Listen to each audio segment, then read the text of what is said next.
السلام علیکم ورحمۃ اللہ وبرکاتہ۔ الحمد للہ رب العالمین والصلاة والسلام علی نبینا محمد وعلی آلہ وصحبہ اجمعین۔ اللہ کا شکر ہے، اس کا احسان ہے کہ آج ہم نے صلاۃ التراویح ابھی ہم نے ختم کی ہے۔ اس کے بعد اللہ کے کلام قرآن مجید پر غور و فکر کرنے کے لیے ہم بیٹھے ہوئے ہیں۔ قرآن مجید سنتے ہوئے یہ چیز بہت زیادہ محسوس ہو رہی ہے، کاش اگر امت کا ہر فرد عربی جان لیتا۔ قرآن مجید کا اسلوب اور اللہ کے کلام کا یہ انداز کبھی کسی انسان کے کلام میں آ نہیں سکتا۔ اس لیے اللہ تبارک تعالیٰ نے چیلنج کر کے کہا فَأْتُوا بِسُورَةٍ مِّن مِّثْلِهِ، کیا تم ایک چھوٹی سی سورت اس طرح کی بنا کر لا سکتے ہو؟ انسان ہزار کوشش کر لے، قرآن مجید جیسا کلام پیش کرنے کی ہرگز پیش نہیں کر سکتا، یا قرآن مجید کو اپنی زبان میں اللہ کے کلام سے بہتر انداز میں سمجھا نہیں سکتا۔ عربی جاننے والے وہ لذت محسوس کرتے ہیں، ایک ایک کلمہ قرآن مجید کا امام صاحب پڑھتے جا رہے ہیں تو اگر غور سے سنا جائے تو ایسے دل میں اترتا چلا جاتا ہے کہ اس سے بہتر کلمہ وہاں ہم کہہ نہیں سکتے، اس سے بہتر انداز سے ہم سمجھا نہیں سکتے، ہزار ہم کوشش کر لیں۔ آئیے پھر بھی ان لوگوں کے لیے جو عربی نہیں جانتے ہیں کچھ نہ کچھ بات سمجھانی چاہیے۔ اس بنا پر چند باتیں آپ کے سامنے میں پیش کرنا چاہتا ہوں۔ دیکھیے اللہ تبارک تعالیٰ سورہ آل عمران کی 180 پر 5ویں آیت میں انسان کی حقیقت بیان کرتے ہوئے فرمایا کہ ہر نفس کو موت کا مزہ چکھنا ہے۔ کامیاب تو وہ شخص ہے جو جہنم سے بچا لیا جائے اور جنت میں داخل کر دیا جائے۔ اس کے اعتقادات اور اس کے اعمال کے بل بوتے پر جو دنیا میں اس نے کیا اور کرایا۔ تو یہ آیت اللہ تعالیٰ پیش کرتے ہوئے ہر انسان کو اس بات سے آگاہ کر رہا ہے، کبھی بھی کسی بھی وقت موت تمہیں آ گھیر سکتی ہے اور منٹوں میں اس دنیا سے اس دنیا میں تم چلے جائیں گے، تو اس کے لیے ہمیشہ تیار رہو۔ فرمایا کل نفس ذائقۃ الموت، ہر نفس کو موت کا مزہ چکھنا ہے۔ اور ان دنوں تو یہ بات بالکل واضح ہو گئی، کیا جوان، کیا بچے، کیا بوڑھے، کیا ادھیڑ عمر کے، کیا مرد اور عورت چلتے پھرتے چل بستے ہیں اس وائرس کی وجہ سے۔ یہ تو بالکل اور واضح کر دیا۔ ایک زمانہ وہ تھا، 1 مہینہ 2 مہینے 3 مہینے میں کسی میت کے بارے میں سنتے تھے کہ فلاں جگہ میت ہو گئی ہے، لیکن آج روزانہ بلکہ ایک دن میں ہزاروں کی تعداد میں آج لوگ اس دنیا سے جا رہے ہیں۔ کل نفس ذائقۃ الموت، ہر نفس کو موت کا مزہ چکھنا ہے۔ وَإِنَّمَا تُوَفُّونَ أُجُورَكُمْ يَوْمَ الْقِيَامَةِ، اور تم اپنے اعمال کا پورا بدلہ قیامت کے دن لیے جاؤ گے۔ ہاں، جو شخص جہنم سے بچا لیا جائے، جنت میں داخل کر دیا جائے، اس نے بہت بڑی کامیابی حاصل کر لی۔ یہ تو ایک موضوع ہوا۔ ایک دوسرا موضوع پیارے نبی صلی اللہ علیہ وسلم اس آیت کو ہر رات پڑھا کرتے تھے، تقریباً ہر رات پڑھا کرتے تھے۔ یہ کون سی آیت ہے، ذرا اس پر غور و فکر کرنا ہے۔ پیارے نبی صلی اللہ علیہ وسلم تہجد کے لیے اٹھتے، باہر نکلتے، آسمان کے نیچے جاتے اور آسمان کی طرف غور و فکر کرتے، تو اس وقت آپ کی زبان سے لا محالہ یہ آیت نکل پڑتی تھی، ان فی خلق السماوات والارض واختلاف اللیل والنہار لآیات لأولی الالباب۔ بے شک آسمان کی پیدائش میں، زمین کی پیدائش میں اور رات و دن کے آنے اور جانے میں یقیناً عقل مندوں کے لیے نشانیاں ہیں۔ اس بات سے اللہ کے رسول صلی اللہ علیہ وسلم پوری امت کو اس طرف دعوت دے رہے ہیں کہ کائنات پر غور کرو، اللہ کے نشانیوں کو پہچانو۔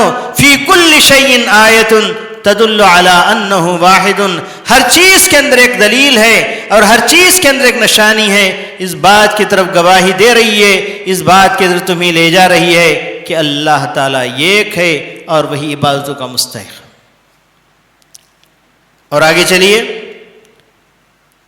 سورہ آل عمران کی آخری آیت، میں ہمیشہ کہا کرتا ہوں کہ اللہ تبارک تعالیٰ ہر سورت کے آخر میں اللہ تبارک تعالیٰ سورت کا خلاصہ بہترین انداز میں پیش کر دیتا ہے۔ چنانچہ دیکھیے، یا ایہا الذین آمنوا، آیت نمبر 200، آخری آیت، یا ایہا الذین آمنوا اصبروا وصابروا ورابطوا واتقوا اللہ لعلکم تفلحون۔ یہاں اللہ تبارک تعالیٰ نے صبر کی تلقین فرمائی ہے بہترین انداز سے، ایمان والو صبر کرو اور ایک دوسرے کو صبر کی تلقین کرو، ورابطوا، اور ایک دوسرے کو مضبوط کرو، کیونکہ انسان کے ساتھ مضبوط ہوتا ہے۔ مومنین کی مثال نبی کریم صلی اللہ علیہ وسلم نے فرمائی ہے، انما المومنون اخوہ، مومنین آپس میں بھائی بھائی ہیں، اور فرمایا مثل المومنین، مسلمانوں کی اور مومنین کی مثال ایسی ہے جیسے دیوار کی اینٹیں ہیں، یشد بعضہ بعضا، بعض کو مضبوط کرتے ہیں۔ تو یہاں پر صبر، انما یوفی الصابرون بغیر حساب، صبر کرنے والوں کو اللہ تبارک تعالیٰ بلا حساب اجر دیتا ہے، اور یہ مہینہ ہمیں صبر سکھاتا ہے۔ اور اس کے اندر اللہ تبارک تعالیٰ سورت کے آخر میں مسلمانوں کو ایک دوسرے کی صبر کی تلقین کرنے، ایک دوسرے کو مضبوط کرنے کی بات اللہ تعالیٰ نے کہی ہے، اور اللہ تعالیٰ سے ڈرتے رہو شاید کہ تم فلاح پا جاؤ۔ اس سے سورہ آل عمران ختم ہو رہی ہے۔ پھر اس کے بعد وقت کم رہ گیا ہے، امام صاحب نے سورہ نساء کی ابتدا کی تھی، سورہ نساء کی ابتدائی آیات اس کو بھی ہم چھوڑ دیں گے، بس جو کچھ سورہ نساء کے اندر پڑھا گیا ہے 2 آیتوں کی طرف میں اشارہ کروں۔ سورہ نساء پوری کی پوری اپنے معاشرتی نظام کو مضبوط بنانے کی صورت ہے۔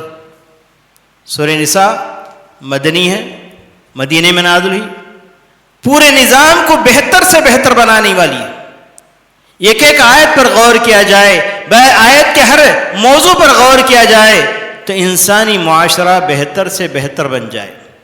کہیں اللہ تبارک تعالیٰ یتیموں کے مالوں کے بارے میں اللہ تعالیٰ وصیت فرمائی ہے، کہیں اللہ تبارک تعالیٰ اپنے بچوں کو غریب اور فقیر نہ چھوڑ کر جانے کے لیے اللہ تعالیٰ نے کہیں فرمایا ہے، اور کہیں اللہ تبارک تعالیٰ شادی بیاہ کا تذکرہ کیا ہے، آپس میں جوڑے کیسے قائم ہوں، کہیں اللہ تبارک تعالیٰ لین دین کا معاملہ کیسے اس کا تذکرہ فرمایا ہے، کہیں کہا کہ تم مہر دے دو تو ایک خنطار یعنی احد کے پہاڑ کی برابر بھی دے دو تو اس سے کچھ نہیں لینا۔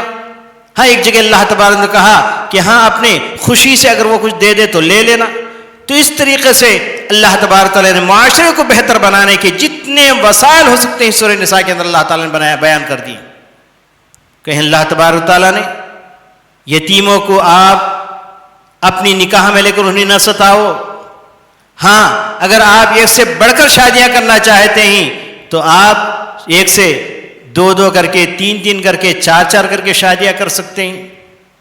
تو اس طریقے سے اللہ تبارک تعالیٰ نے اس معاشرے کو مضبوط فرمایا ہے، اور اس کے اندر جو اہم ترین جو موضوع ہے وہ ہے اللہ تبارک تعالیٰ نے یعنی وہ وراثت کا موضوع ہے. وراثت کا موضوع، وراثت کا مطلب یعنی آدمی اگر مر جائے، چاہے عورت ہو یا مرد ہو، اگر وہ چھوڑ کر جائے کچھ مال و دولت، تو اس کی تقسیم کیسے؟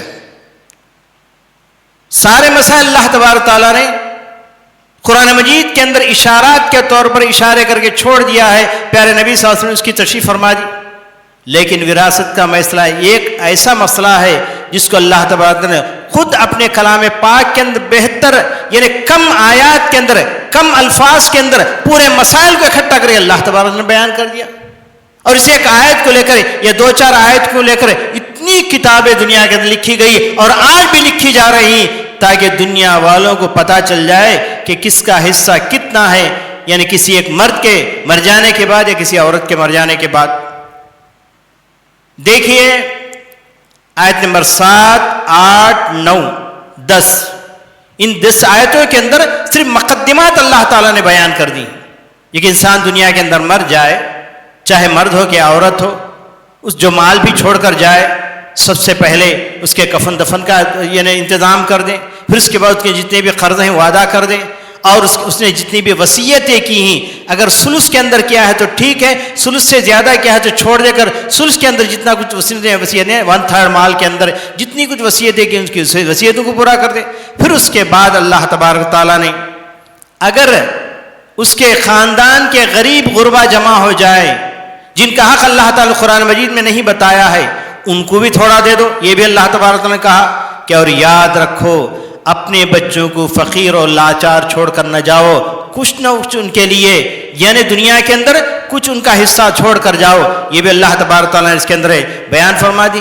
اگر کوئی چھوڑ کر گیا، چھوٹے چھوٹے بچے ہیں، یتیم بچے ہیں، یتیم اس کو کہتے ہیں جو باپ مر جائے اور وہ بلوغت کو نہ پہنچے، تو ان کے مالوں کو تم آگے بڑھ کر ان کی حفاظت کے نام پر نہ کھا جاؤ. یہ بھی اللہ تبارک نے ارشاد فرمایا ہے. پھر اس کے بعد اللہ تبارک تعالیٰ نے آیت نمبر یعنی 11 کے اندر یوصیکم اللہ فی اولادکم للذکر مثل حظ الانثیین، اولاد جو ہوتی ہیں ان کا حصہ کیا ہوگا؟ 2 عورتوں کا حصہ، 2 بچیوں کا حصہ ایک بچے کو ملے گا، للذکر مثل حظ الانثیین. یہ اللہ تبارک تعالیٰ نے فرمایا. پھر آگے بڑھ کر کہا کہ اگر بچیاں ہی بچیاں ہوں تو کیا کیا جائے؟ بچیاں ہی بچیاں ہوں تو اگر ایک ہو تو آدھا مال اس کو دے دیا جائے گا، اگر ایک سے زائد ہو 2/3 نکال کے 2/3 یعنی 2 ثلث نکال کر بچیوں میں تقسیم کر دیا جائے گا. ایسی حالت میں ماں کو کیا دیا جائے گا؟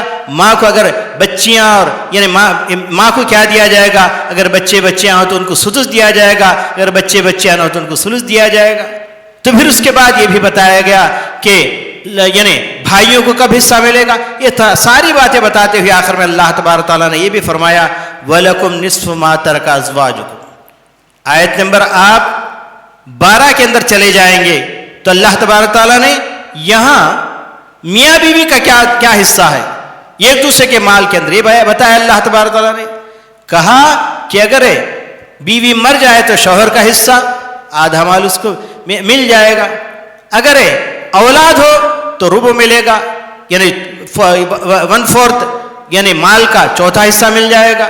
اگر اسی طریقے سے بیوی ہے اور بچے اور بچیاں بھی اولاد بھی ہے تو اس وقت بیوی کو یعنی سمن ملے گا یعنی 8واں حصہ مال کا، اور اگر بچے بچیاں نہ ہوں تو ربع ملے گا یعنی 1/4 مل جائے گا. تو اس طریقے سے اللہ تبارک تعالیٰ نے پھر آگے بڑھ کر کہا کہ باپوں کو کیا ملے گا، بیٹوں کو کیا ملے گا. یہ ازواج ہیں، ان کی تفصیلات یہاں بھی بیان کی گئی ہیں اور مزید اللہ کے رسول صلی اللہ علیہ وسلم نے حدیث کے اندر بیان فرمائی ہے. اس کے بعد آگے چل کر آخری موضوع میں آپ کے سامنے رکھنا چاہتا ہوں، وہ موضوع حرمت علیکم امہاتکم.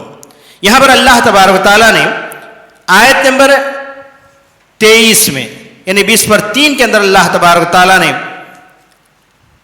کن کن عورتوں سے شادی بیاہ کرنا حرام ہے، جو محرمات جن کو کہا جاتا ہے ان کا تذکرہ اللہ تبارک اتنے اچھے انداز سے کیا ہے کہ سبحان اللہ.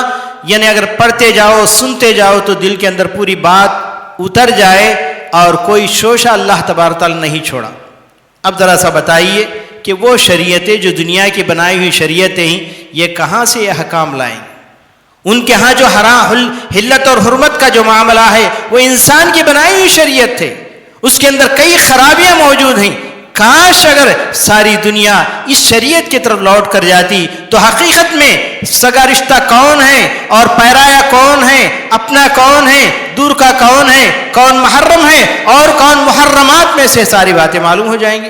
صرف میں اس کا ترجمہ کر دیتا ہوں، کتنے اچھے انداز میں اللہ تبارک تعالیٰ نے محرمات کا بیان فرمایا ہے۔ فرمایا حرمت علیکم امہاتکم، تمہاری مائیں تم پر حرام ہیں، ان سے شادیاں نہیں کر سکتے۔ ماں سے مراد ایک تو اپنی سگی ماں ہے، اسی طریقے سے باپ کی بیوی وہ بھی ماں کہلاتی ہے، سوکن ماں ہو یعنی اس کو بھی ماں ہی کہا جائے گا۔ وَبَنَاتُكُمْ، تمہاری بیٹیاں تم پر حرام ہیں۔ وَأَخَوَاتُكُمْ، تمہاری بہنیں تم پر حرام ہیں۔ وَعَمَّاتُكُمْ، تمہاری پھوپھیاں تم پر حرام ہیں۔ وَخَالَاتُكُمْ، تمہاری خالائیں تم پر حرام ہیں۔ وَبَنَاتُ الْأَخِ وَبَنَاتُ الْأُخْتِ، اور بھائی کی بیٹیاں یعنی بھتیجیاں تم پر حرام ہیں۔ بنات الأخت، تمہاری بھانجیاں تم پر حرام ہیں۔ وَأُمَّهَاتُكُمُ اللَّاتِي أَرْضَعْنَكُمْ، اور ان ماؤں کی بچیاں جن ماؤں نے تمہیں دودھ پلایا ہے، یہ رضائی بہن کہلاتی، یہ بھی تمہارے لیے حرام ہے۔ وَأَخَوَاتُكُمْ وَأُمَّهَاتُكُمُ اللَّاتِي أَرْضَعْنَكُمْ، یعنی وہ مائیں جنہوں نے تمہیں دودھ پلایا ہے وہ مائیں بھی تمہارے لیے حرام ہیں۔ وَأَخَوَاتُكُمْ مِنَ الرَّضَاعَةِ، اور ان کی بیٹیاں رضائی ماؤں کی بیٹیاں جو تمہاری بہنیں ہوتی ہیں وہ بھی تمہارے لیے حرام ہیں۔ وَأُمَّهَاتُ نِسَائِكُمْ، تمہاری ساسیں تمہارے لیے حرام، یعنی بیوی کی ماں جو ہوتی ہے وہ تمہارے لیے حرام ہے۔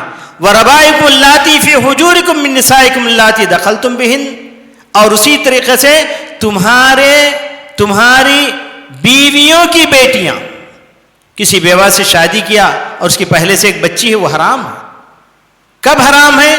جبکہ شادی کرنے کے بعد دخول ہو جائے، مطلب یہ کہ تمہارا اور اس عورت کا ملاپ ہو جائے۔ آپ نے نکاح کیا، ملاپ نہیں ہوا، الگ ہو گئی، پھر اس کی بیٹی سے آپ نکاح کرنا چاہیں نکاح کر سکتے ہیں۔ سبحان اللہ، اس کے اندر کتنی بڑی حکمت اللہ تعالیٰ نے رکھی ہے۔ تو فرمایا یعنی وہ ربائب، یہ وہ فی حجورکم، اور وہ بچیاں تمہاری گود میں پلی ہیں، تمہاری بیویوں کے بچیاں ہیں مگر وہ تمہاری بچیاں نہیں، وہ بھی تمہارے لیے حرام ہیں جبکہ تم نے ان بیویوں سے شادی کیا اور دخول بھی کر دیا، مطلب ہے کہ ان سے ہم بستری بھی ہو گئی۔ فَإِن لَّمْ تَكُونُوا دَخَلْتُم بِهِنَّ، اگر تم نے یعنی مباشرت کرنے سے پہلے، ہم بستری کرنے سے پہلے ان کو دور کر دیا، طلاق دے دیا، تو پھر ان کی بچیوں کو لے کر اپنے نکاح میں لے سکتے ہیں۔ فَلَا جُنَاحَ عَلَيْكُمْ وَحَلَائِلُ أَبْنَائِكُمْ، اسی طریقے سے تمہارے بہو، تمہارے بیٹوں کی بیویاں وہ بھی تمہارے لیے حرام ہیں۔ الَّذِينَ مِنْ أَصْلَابِكُمْ، وہ بیٹے جو تمہارے پیٹوں سے ہیں یعنی سگے بیٹے۔ وَأَن تَجْمَعُوا بَيْنَ الْأُخْتَيَيْنِ، اسی طریقے سے دو بہنوں کو ایک نکاح میں جمع کرنا یہ بھی حرام، مطلب یہ کہ ایک ساتھ آپ کی زوجیت میں دو بہنیں آ جائیں، یہ حرام ہے، یہ حرام ہے۔ ہاں ایک عورت انتقال کرنے کے بعد اس کی بہن سے پھر آپ نکاح کر سکتے ہیں، یہ جائز ہے کہ بعد دیگر، جیسا کہ حضرت عثمان رضی اللہ تعالیٰ پیارے نبی صلی اللہ علیہ وسلم کی دو بیٹیوں سے نکاح کیا تھا کہ بعد دیگر، اسی لیے ان کو کہا گیا ذو النورین، دو نور والے۔ الا ما خصل ان اللہ کان غفور رحیما، پھر اس کے بعد وہ عورتیں جو دوسروں کی نکاح میں جا چکی ہیں وہ بھی تمہارے لیے حرام ہیں جب تک ان کے نکاح میں قید و بند میں ہیں۔ ہاں اگر وہ لوگ طلاق دے دے، وہ چھوڑ دے، وہ انتقال کر جائے تو الگ بات ہے۔ والمحصنات من النساء الا ما ملکت ایمانکم، ہاں تمہاری لونڈیاں تمہارے لیے حلال ہیں۔ وَأُحِلَّ لَكُم مَّا وَرَاءَ ذَلِكَ، اس کے علاوہ جتنی بھی دنیا کے اندر عورتیں ہیں ساری کی ساری تمہارے لیے حلال ہیں بشرطے کہ وہ مومنہ ہوں۔ تو اس طریقے سے اللہ تبارک تعالیٰ نے محرمات عورتوں کا تذکرہ فرمایا ہے، اس طریقے سے باتوں کو اللہ تعالیٰ نے کھول کھول کر بیان کر دیا ہے۔ کاش ہم میں کا ہر شخص عربی جان لیتا، صرف سنتا چلا جاتا اور ساری باتیں اس کو معلوم ہو جاتی۔ اسی لیے اللہ تبارک تعالیٰ نے کہا وَلَقَدْ يَسَّرْنَا الْقُرْآنَ لِلذِّكْرِ فَهَلْ مِن مُدَّكِرٍ، ہم نے قرآن کو بڑا آسان کر دیا ہے، ہے کوئی نصیحت حاصل کرنے والا، ہے کوئی معلومات حاصل کرنے والا؟ اللہ تعالیٰ مجھے اور آپ کو تمام مسلمانوں کو قرآن مجید کو سمجھنے اور اس کی زبان کو سمجھنے اور اس پر عمل کرنے کی اللہ تعالیٰ توفیق عطا فرمائے، اس کی تبلیغ کرنے کی توفیق عطا فرمائے۔ اور جس مہاماری سے ہم گزر رہے ہیں، جس وائرس سے گزر رہے ہیں، جو حالات دنیا کے بدلتے جا رہے ہیں، اللہ تعالیٰ بال بال خصوصاً مسلمانوں کو اور ساری انسانیت کو اللہ تبارک تعالیٰ بچائے، اور جلد سے جلد یہ وبا اس دنیا سے اٹھا کر انسانوں کو اللہ تبارک تعالیٰ امن و عافیت کے اندر اللہ تبارک تعالیٰ زندگی گزارنے کی اور سانس لینے کی توفیق عطا فرمائے۔ ربنا تقبل منا انک انت السمیع العلیم وتب علینا انک انت التواب الرحیم، وآخر دعوانا الحمد للہ رب العالمین۔